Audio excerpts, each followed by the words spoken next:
আজকে আমি একটা নতুন ধরনের আলোচনা করব আপনাদের সঙ্গে। সেটা হলো কি করে বুঝবেন যে আমরা প্রেগনেন্ট হয়ে পড়ি, মানে আপনারা কি করে বুঝবেন যে আপনারা প্রেগনেন্ট হয়ে পড়েছেন। অনেক সময় পেশেন্ট আমাদের কাছে আসছে এবং তারা না জেনে কিছু ওষুধ খেয়ে নিচ্ছে, কি মাথা ব্যথার জন্য, কি জ্বরের জন্য, কি গ্যাস অম্বলের জন্য তারা ওষুধ খেয়ে ফেলছে। তারা জানেই না যে তারা প্রেগনেন্ট হয়ে পড়েছে। ফলে এইটা খুব জরুরি যে জানা যে প্রেগনেন্সি কিভাবে বোঝা যাবে যে আমি প্রেগনেন্ট। প্রথমে বলি যে মানুষটার একেবারে রেগুলার মাসিক হচ্ছে 28 থেকে 30 দিনে, তাদের যদি মাসিক বন্ধ হয়ে যায় তাহলে তাদের একটা সন্দেহ করা উচিত যে তারা প্রেগনেন্ট হয়ে পড়েছেন কিনা। কারণ আমাদের একটা রেগুলার মাসিক হওয়া, মাসিক বন্ধ হয়ে যায়, আমরা প্রথমে কিন্তু প্রেগনেন্সির সন্দেহ করি এবং আমরা সেই পরীক্ষা করে থাকি।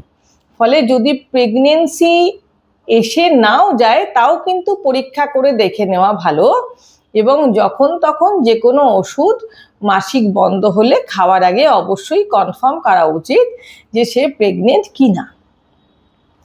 দ্বিতীয় হলো যে কিছু কিছু কিন্তু এর মধ্যে ঘটনা ঘটে, যেমন অনেকের 3 মাস পর্যন্ত মাসিক হতে পারে। এটা কি করে বোঝা যাবে যে এটা মাসিক হচ্ছে কিন্তু বাচ্চা নষ্টর ব্লিডিং নয়, ইউরিন টেস্টে পজিটিভ আসছে অথবা বিটা এইচসিজি টাইটার হাই আসছে অথচ ব্লিডিং হচ্ছে? এটাকে বলা হয় প্লাজেন্টাল সাইন।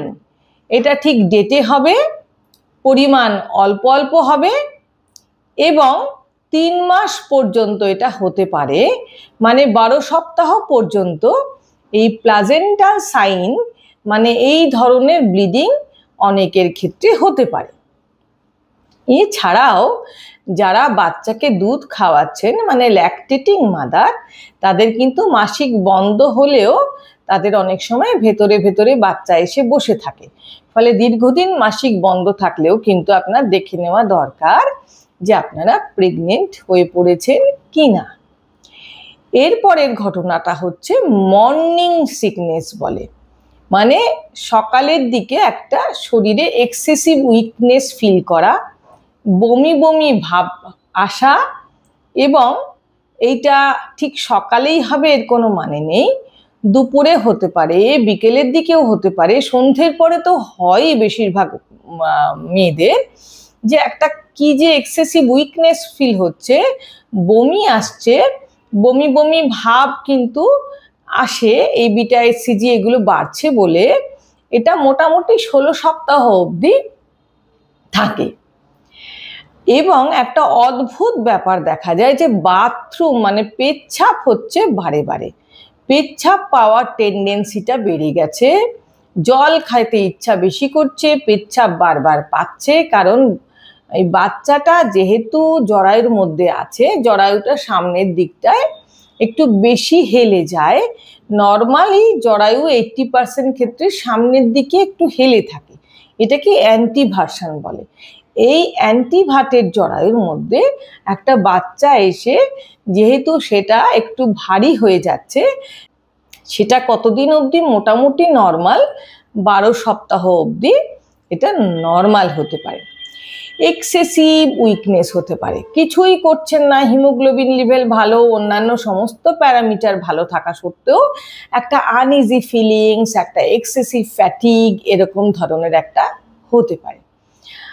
আর কি হতে পারে যে ব্রেস্টের সমস্যা, মানে স্তনটা একটু ফোলা ভাব লাগতে পারে, ব্যথা ব্যথা হতে পারে, কারণ সব কিছুর যেমন চেঞ্জ আসে স্তনের মধ্যেও গ্রন্থিগুলো চেঞ্জ আসছে, ফলে এরকম একটা ফিলিংস, মানে যেন পিন দিয়ে পিন ফুটছে এরকম একটা ফিলিংস এটা হতে পারে। তাহলে প্রেগনেন্সি সন্দেহ করার জন্য কি কি দরকার হবে? মাসিক বন্ধ হতে হবে, মর্নিং সিকনেস ধরনের একটা বমি ভাব, যেটা সব জায়গায় বমি ভাব দেখা যাচ্ছে, সিনেমাতেও দেখা যাচ্ছে বমি ভাব হচ্ছে, তখন সবাই বুঝতে পারছে যে তারা প্রেগনেন্ট, এরকম হতে পারে। বারবার বাথরুম যাওয়ার টেন্ডেন্সি হতে পারে, স্তনের সমস্যা হতে পারে, মানে ফুলে যাওয়া ভাব, ব্যথা ব্যথা ভাব এটা হতে পারে, এছাড়া এক্সেসিভ উইকনেস হতে পারে। তাহলে এইগুলো যদি কারুর ক্ষেত্রে হয়ে থাকে, অবশ্য কিন্তু একটা প্রেগনেন্সি কনফার্মেশন টেস্ট করতে ভুলবেন না।